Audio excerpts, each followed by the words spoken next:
ಶಿವಮೊಗ್ಗ ಜಿಲ್ಲೆಯ ಹೊಸನಗರ ತಾಲೂಕಿನ ಕೆರಳಿ ಹೋಬಳಿಯ ಗೌಟೂರು ಮತಕ್ಷೇತ್ರದ ಸದಸ್ಯರಾದಂಥ ಶ್ರೀಮತಿ ಲತಾ ಮಾಲತೇಶ್ ಅವರಿಗೆ ಗ್ರಾಮ ಸ್ವರಾಜ್ ಸಾಮಾಜಿಕ ಸೇವಾ ಸಂಸ್ಥೆಯ ಈ ಒಂದು ಕಾರ್ಯಕ್ರಮಕ್ಕೆ ಆತ್ಮೀಯವಾಗಿ ಸ್ವಾಗತವನ್ನು ವಹಿಸ್ತೇನೆ. ಸ್ವಾಗತ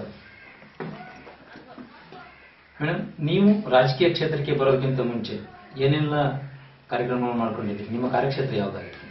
ಮನೆ ಗೃಹಿಣಿಯಾಗಿದ್ದೆ ನಾನು. ಮತ್ತೆ ಒಂದೆರಡು ಸಂಘ ಸಂಸ್ಥೆಗಳಿದ್ದು ಅದರಲ್ಲಿ ಅಧ್ಯಕ್ಷರು ಆಗಿದೆ, ಕಾರ್ಯದರ್ಶಿ ಆಗಿದೆ, ಅದರಲ್ಲೇ ಇದ್ದೆ ನಾನು. ಸಂಘ ಸಂಸ್ಥೆಗಳು ಸರ್, ನಾವು ಸಕ್ರಿಯವಾಗಿ ಸುಮಾರು 15-20 ವರ್ಷಗಳಿಂದನೂ ನಾನು ಹೋಟಿನ ಪವರ್ ಯಾವತ್ತು ಬಂತು ಅಲ್ಲಿಂದ ಇಲ್ಲಿವರೆಗೂ ಇದೇ ಪಕ್ಷದಲ್ಲೇನೆ ಒಬ್ಬ ಸಕ್ರಿಯ ಕಾರ್ಯಕರ್ತನಾಗಿ ಕೆಲಸ ಮಾಡ್ಕೊಂಡಿದ್ದೆ. ಓಕೆ ಸರ್, ಒಳ್ಳೆಯದು ಸರ್. ಹಾಗೆ ಈಗ ನೀವು ಸಕ್ರಿಯವಾಗಿ ರಾಜಕೀಯ ರಂಗದಲ್ಲಿ ಕಲ್ಕೊಂಡಿದ್ರಿ. ಹಾಗೆ ಮೇಡಮ್ ಅವ್ರನ್ನ ಕೂಡ ರಾಜಕೀಯ ರಂಗ ಕಾರಣಗಳನ್ನ ಇಟ್ಕೊಂಡು ಕರ್ಕೊಂಡು ಅದೇ ಉದ್ದೇಶಕ್ಕೆ ಈಗ ಈ ಕ್ಷೇತ್ರದಲ್ಲಿ ನಮ್ಗೆ ಅವಕಾಶ ಸಿಗದ್ರಿಂದ ನಮ್ಮ ಶ್ರೀಮತಿಯವರಿಗೆ ಅವಕಾಶ ಸಿಗ್ಲಿ ಅಂತ ಹೇಳಿ ಅವಕಾಶ ಮಾಡಿಸಿದ್ವಿ. ಮಹಿಳಾ ಮೀಸಲಾತು ಬಂದಿದ್ರಿಂದ ನಮ್ಗೊಂದು ಒಳ್ಳೆ ಅವಕಾಶ ಇತ್ತು. ಮತ್ತೆ ಅವಕಾಶನ ನಮ್ಮನೆಯವರೇ ಮಾಡ್ಕೊಟ್ಟಿದ್ರಿಂದ ನಮ್ಗೊಂಥರ ಹೆಮ್ಮೆ ಇದೆ, ಖುಷಿನೂ ಇದೆ.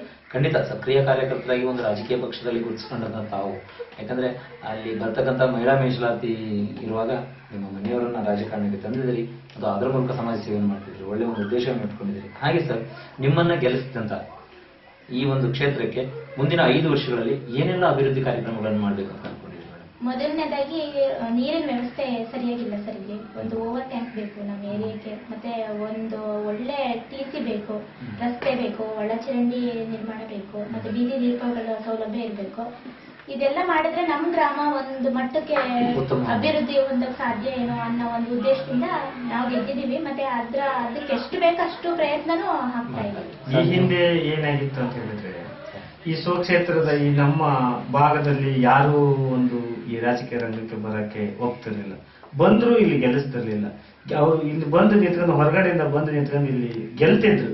ಬಟ್ 5 ವರ್ಷದವರೆಗೂ ಊಟಕ್ಕೆ ಒಂದು ಮಾತ್ರ ಬರ್ತಿದ್ರು ಬಿಟ್ರೆ, ಮುಖಕ್ಕೆ ಏನಾದ್ರು ಒಂದು ಫಂಕ್ಷನ್ ಇದ್ರೆ ಬಂದು ಸೀಮಿತವಾಗಿರ್ತಕ್ಕಂಥ ಜನಗಳಿಗೆ ಮಾತ್ರ ಸೀಮಿತವಾಗಿದ್ರು. ಆದ್ರೆ ಇಲ್ಲಿ ಯಾವ್ದು ಕೆಲಸ ಕಾರ್ಯಗಳು ನಡೀತಿರ್ಲಿಲ್ಲ.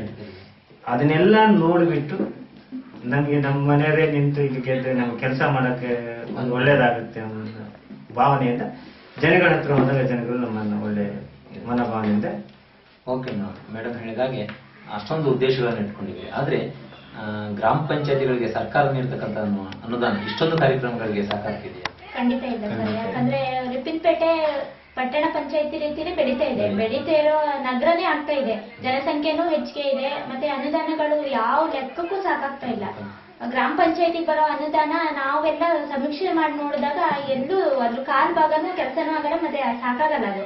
ಹಾಗಾಗಿ ಸ್ಥಳೀಯರೆಲ್ಲ ಸಮೀಕ್ಷೆ ಮಾಡಿ ಗ್ರಾಮ ಪಂಚಾಯತಿ ಅನುದಾನ ಹೆಚ್ಚಿಗೆ ಮಾಡಿಕೊಟ್ರೆ, ಸರ್ಕಾರನೂ ಹೆಚ್ಚಿಗೆ ಮಾಡಿಕೊಟ್ರೆ ಅನುದಾನನ ಒಳ್ಳೆ ರೀತಿಯಲ್ಲಿ ಕೆಲಸ ಮಾಡೋದಕ್ಕೆ ಅನುಕೂಲ. ಒಳ್ಳೇದು ಮೇಡಮ್. ಯಾಕಂದ್ರೆ ನಾವು ಕೂಡ ನಿಮ್ಮ ಪರವಾಗಿ ಸರ್ಕಾರವನ್ನು ಕೇಳ್ಕೊತೀವಿ. ಏನಂತ ಹೇಳಿದ್ರೆ, ದಯವಿಟ್ಟು ಇದು ಒಂದು ರಿಪ್ಪನ್ಪೇಟೆ ಗ್ರಾಮ ಪಂಚಾಯತಿ ಪಟ್ಟಣ ಪಂಚಾಯತ್ ವ್ಯವಸ್ಥೆಯಲ್ಲಿ ಜನಸಂಖ್ಯೆಯನ್ನು ಹೊಂದಿದೆ. ದಯವಿಟ್ಟು ಜನಸಂಖ್ಯೆಯನ್ನು ಆಧರಿಸಿ ಮತ್ತು ಅಲ್ಲಿ ಗ್ರಾಮ ಪಂಚಾಯತ್ ಸದಸ್ಯರ ಸಂಖ್ಯೆಯನ್ನು ಆಧರಿಸಿ ಏನು ಬರ್ತಕ್ಕಂಥ ಅಭಿವೃದ್ಧಿ ಅನುದಾನಗಳನ್ನು ಬಿಡುಗಡೆ ಮಾಡಿದ್ರೆ ನಮ್ಮ ಗ್ರಾಮ ಪಂಚಾಯತ್ ಸದಸ್ಯರು ಕೂಡ ಉತ್ತಮವಾಗಿ ಕಾರ್ಯವನ್ನು ನಿರ್ವಹಿಸಬಲ್ಲರು ಅಂತ ಹೇಳ್ತಾ, ಹಾಗೆ ಮೇಡಮ್ ಇಷ್ಟೆಲ್ಲ ಕಾರ್ಯಕ್ರಮಗಳನ್ನು ಅನುಷ್ಠಾನಕ್ಕೆ ತರ್ತಾ ನೀವು ಸಮಾಜ ಸೇವೆಯನ್ನು ಮಾಡ್ತಾ ಇದ್ದೀರಿ. ಇಲ್ಲಿ ನಿಮ್ಗೆ ಸರ್ಕಾರ ಕೊಡ್ತಕ್ಕಂಥ ಗೌರವದ ಬಗ್ಗೆ ನಿಮ್ಮ ಅಭಿಪ್ರಾಯ? ಸರ್, ಅದ್ರ ಬಗ್ಗೆ ತೃಪ್ತಿ ಇಲ್ಲ. ಯಾಕಂದ್ರೆ ಗೌರವಧನ ಅಂತೇಳಿ 500 ರೂಪಾಯಿ ಅಂತ ಹಾಕ್ತಾ ಇದ್ದಾರೆ. ಎಲ್ಲರೂ ಒಂದೇ ಮಾಡ್ತೋರಿರಲ್ಲ, ಎಲ್ಲರೂ ಆರ್ಥಿಕವಾಗಿ ಹಿಂದುಳಿದವರು ಇದ್ದಾರೆ. ಆಮೇಲೆ ಏನಂದ್ರೆ ಕೆಲವರು ಆರ್ಥಿಕ ಪರಿಸ್ಥಿತಿ ಅಷ್ಟೊಂದು ಚೆನ್ನಾಗಿಲ್ಲ. ಪದೇ ಕರೆದಾಗ ಮೀಟಿಂಗ್ ಅಂತ ಹೇಳಿ ಬರೋದಾಗ್ಲಿ, ಅವ್ರ ಕೆಲಸನ ಬಿಟ್ಟು ಪದೇ ಪಂಚಾಯತಿಗೆ ಬರೋದಾಗ್ಲಿ, ಜನಗಳ ಭೇಟಿ ಮಾಡೋದಾಗ್ಲಿ, ಏನಾದ್ರೂ ಮಾಡಿದಾಗ ಅವ್ರ ಕೆಲಸ ಎಲ್ಲ ಹಿಂದುಳಿತವೆ, ಮತ್ತೆ ಅವ್ರ ಆರ್ಥಿಕ ಅಭಿವೃದ್ಧಿನೂ ಅದಕ್ಕೆ ಉಂಟಾಗುತ್ತೆ. ಹಾಗಾಗಿ ಸರ್ಕಾರ ಅದನ್ನೆಲ್ಲ ಅವರು ಇದ್ರಲ್ಲಿ ನೆನ್ಪಿಟ್ಕೊಂಡು ಅನುದಾನ ಅಂದ್ರೆ ಅವ್ರಿಗೆ ಬರೋ ಗೌರವಧನ ಜಾಸ್ತಿ ಮಾಡಿದ್ರೆ ಅವರು ಉದ್ಧಾರ ಆಗ್ತಾರೋ ಅನ್ನೋದಕ್ಕಿಂತಲೂ ಅವ್ರ ಆರ್ಥಿಕ ಮಟ್ಟ ಸುಧಾರಿಸಿದ್ರೆ ಅವರು ಜನಗಳ ಜೊತೆ ಬೆರೆಯೋಕೆ ಸಂತೋಷ ಆಗುತ್ತೆ. ಚೆನ್ನಾಗಿದ್ದೀವಿ ನಾವು ಮನೆ ಕಡೆ ಒಂದ್ ಅರ್ಧ ಗಂಟೆ ಜನನ ಜೊತೆ ಸ್ಪೆಂಡ್ ಮಾಡ್ಬೋದು ಅಂತ ಅನ್ಕೊಳ್ತಾರೆ. ಈಗ ನಮ್ಮ ಮನೇಲೆ ನಾವು ಅನುಕೂಲ ಇಲ್ಲ ಅಂದಾಗ ಇವಾಗ ನಮ್ ಕೆಲಸ ಬಿಟ್ಟು ನಾವು ಈಗ ಅವ್ರ ಜನಗಳ ಜೊತೆ ಬೆರೆಯೋದು ಅನ್ನೋದು ಒಂದು ಅವ್ರ ಮನಸ್ಸಲ್ಲಿ ಬಂದ್ಬಿಡುತ್ತೆ. ಹಾಗಾಗಿ ಸರ್ಕಾರ ಇದನ್ನ ಗೌರವಧನ ಒಂದ್ ಸ್ವಲ್ಪ ಹೆಚ್ಚು ಮಾಡಿದ್ರೆ ಎಲ್ಲರಿಗೂ ಅನುಕೂಲ, ಎಲ್ಲರಿಗೂ ಪ್ರತಿಯೊಬ್ಬರಿಗೂ ಗೌರವಧನವನ್ನು ಹೆಚ್ಚು ಮಾಡಿದ್ರೆ ಎಲ್ಲರಿಗೂ ಅನುಕೂಲ. ಖಂಡಿತ ನಮ್ಮ ಒಳ್ಳೆ ಉದ್ದೇಶ, ಸರ್ಕಾರ ಗಮನವನ್ನು ಹರಿಸಲಿ ಅಂತ ಹೇಳುತ್ತಾ, ಹಾಗೆ ಈ ಎಲ್ಲ ವ್ಯವಸ್ಥೆಗಳನ್ನು ನೋಡಿದಾಗ ನಮ್ಮ ಸಂಸ್ಥೆ ಗ್ರಾಮ ಸ್ವರಾಜ್ ಅನ್ನೋ ಒಂದು ಸಂಸ್ಥೆ ಕೇರಳ ಮಾದರಿಯನ್ನು ತರೋದಕ್ಕೆ ಹೋರಾಟ ನಡೆಸ್ತಾ ಇದೆ. ಈ ಕೇರಳ ಮಾದರಿಯನ್ನ ತರೋದಕ್ಕೆ ನೀವು ನಮ್ಮ ಜೊತೆಗೆ ಸಹಕಾರ ನೀಡ್ತೀರಾ? ಹಾಗಿದ್ರೆ ನೀವು ಸಹಕಾರ ನೀಡಿದ್ದೆ ಆದ್ರೆ ಅದರಿಂದ ಆಗ್ತಕ್ಕಂಥ ಅನುಕೂಲತೆಗಳು ನಿಮ್ಗೇನು?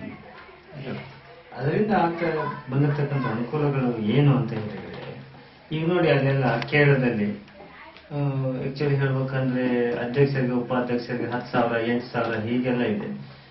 ಅಷ್ಟು ಕೊಡ್ಲಿ ಅಂತೇಳಿ ನಾವು ನಮ್ಮ ಇದು ಅಲ್ಲ, ಸದಸ್ಯರಿಗೆಲ್ಲ ಸಾಮಾನ್ಯ ಈಗ ಹೋಗಿ ಬರಕ್ಕೆ ನೋಡಿ ಒಂದು ಫ್ರೆಂಡ್ ಅವ್ರಿಗೆ ಒಂದು ವಿಚಾರ, ಕೂಲಿ ಕಾರ್ಮಿಕರಿಗೆ ನಮ್ಮ 140 ರೂಪಾಯಿ ದುಡಿಯುವಂತ ಸಮಯ ಇದು.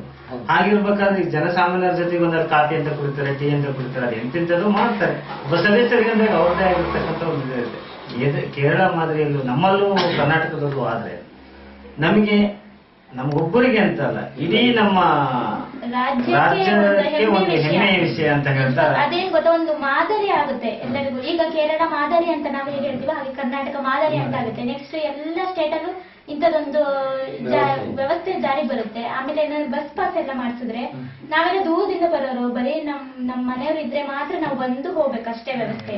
ಮತ್ತೆ ನಡ್ಕೊಂಡು ಬಂದು ಹೋಗ್ತೀವಿ ಅಂದ್ರೆ ಸ್ವಲ್ಪ ಕಷ್ಟ ಆಗುತ್ತೆ. ಆಮೇಲೆ ಹುಷಾರಿಲ್ದಾಗೆಲ್ಲ ಅಕಸ್ಮಾತ್ ಬರ್ಬೇಕಾದಂತ ಸಂದರ್ಭ ಬಂದ್ರೆ ಬಸ್ ಪಾಸ್ ಇದ್ರೆ ಅನುಕೂಲ ಆಗುತ್ತೆ. ಮತ್ತೆ ಒಂದು ಐಡೆಂಟಿ ಅಂತ ಏನಾದ್ರೂ ನಮ್ಗೊಂದು ಐಡೆಂಟಿ ಕಾರ್ಡ್ ಅಂತ ಕೊಟ್ಟಾಗ ಆ ತರ ವ್ಯವಸ್ಥೆ ಇದ್ರೆ ಏನ್ ಗೊತ್ತಾ, ಈಗ ಸ್ಕೂಲ್ ಹೋಗೋ ಮಕ್ಳಿಗೆ ಕೂಡ ಇದೆ ಹೌದಾ, ಅಂತದ್ರಲ್ಲಿ ನಾವು ಜನಪ್ರತಿನಿಧಿಗಳಾಗಿ ನಮಗೊಂದು ಐಡೆಂಟಿ ಕಾರ್ಡ್ ಇಲ್ಲ ಅಂದ್ರೆ 4 ಜನ ಮಧ್ಯೆ ಹೋದಾಗ ನಾವು ಗೊತ್ತಾಗಲ್ಲ, ಯಾವ್ದಾದ್ರು ಒಂದು ಸಮಸ್ಯೆ ಸಿಕ್ಕ ಅಂತಾಗ್ಲೂ ಗೊತ್ತಾಗಲ್ಲ. ಇವ್ರು ಯಾರು ಅಂದಾಗ ಜನಪ್ರತಿನಿಧಿಗಳಿಗೆ ಏನ್ ಐಡೆಂಟಿ ಕಾರ್ಡ್ ಇಲ್ಲ, ಅದ್ರ ನೆಗ್ಲೆಕ್ಟ್ ಆಗ್ತೀವಿ ಅಂತಾರೆ ಜನಗಳ ಮುಂದೆ. ಸರ್ಕಾರ ಅದ್ರ ಬಗ್ಗೆ ಎಲ್ಲ ಒಂದ್ ಸ್ವಲ್ಪ ಗಮನ ಹರಿಸಿ ಅದ್ರ ಬಗ್ಗೆ ಚರ್ಚೆ ಮಾಡಿ ಜನಪ್ರತಿನಿಧಿಗಳಿಗೆ ಒಂದು ಒಳ್ಳೆ ಮಟ್ಟದಲ್ಲಿ ಸ್ಥಾನಮಾನಗಳನ್ನು ಕೊಟ್ರೆ ಗ್ರಾಮಗಳು ಇನ್ನೂ ಹೆಚ್ಚಿನ ರೀತಿಯಲ್ಲಿ ಅಭಿವೃದ್ಧಿ ಹೊಂದ್ತಾರೆ. ಸಾರ್ವಜನಿಕರ ಕೆಲಸ ಮಾಡಕ್ಕೆ ಉತ್ತಮ ರೀತಿ ಭ್ರಷ್ಟಾಚಾರ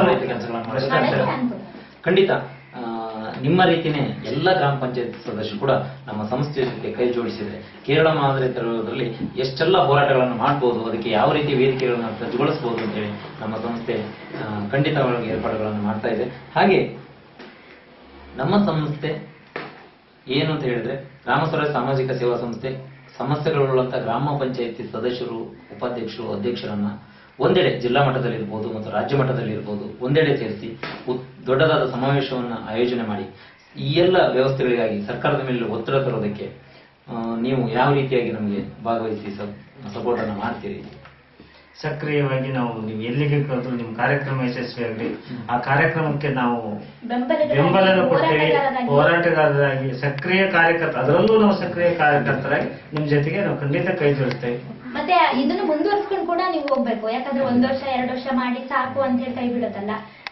ಹೋರಾಟಕ್ಕೆ ಹೋಗ್ಬಾರ್ದು ಸರ್. ಹೋರಾಟಕ್ಕೆ ಹೋದ್ಮೇಲೆ ಜಯ ಸಿಗಲ್ಲವರೆಗೂ ಬಿಡಬಾರ್ದು. ಸತತ ಪ್ರಯತ್ನದಿಂದ ಏನ್ ಬೇಕಾದ್ರೂ ಸಾಧಿಸಬಹುದು. ಹಾಗೆ ನಿಮ್ ಜೊತೆ ಎಲ್ಲ ಪ್ರಯತ್ನಕ್ಕೂ ನಾವು ಕೈ ಜೋಡಿಸ್ತೀವಿ. ಖಂಡಿತ ನಿಮ್ಮಾಗೆ ಎಲ್ಲರೂ ಕೂಡ ನಮ್ಮ ಜೊತೆ ಕೈ ಜೋಡಿಸಿದ್ರೆ ಸಾಕಾರ. ಯಾಕಂದ್ರೆ ಬೆರಳಿನಿಂದ ಚಿಟಿಕೆ ಹೊಡಿಬಹುದು ಹೊರತು ಕೈ ಸೇರಿದಾಗ ಉತ್ತಮವಾದ ಚಪ್ಪಾಳೆಯನ್ನು ಕೂಡ ತಟ್ಟಬಹುದು. ಹಾಗೆ ಜನ ಬೆಂಬಲ ಮತ್ತು ಸದಸ್ಯರ ಬೆಂಬಲಗಳು ಸಿಕ್ಕಾಗ ನಾವು ಉತ್ತಮ ಸಾಧನೆಗಳನ್ನು ಮಾಡೋದಕ್ಕೆ ಸರ್ಕಾರದ ಜೊತೆ ನಾವು ಮಾತುಕತೆಯನ್ನು ನಡೆಸೋದಕ್ಕೆ ಅನುಕೂಲ ಆಗುತ್ತೆ.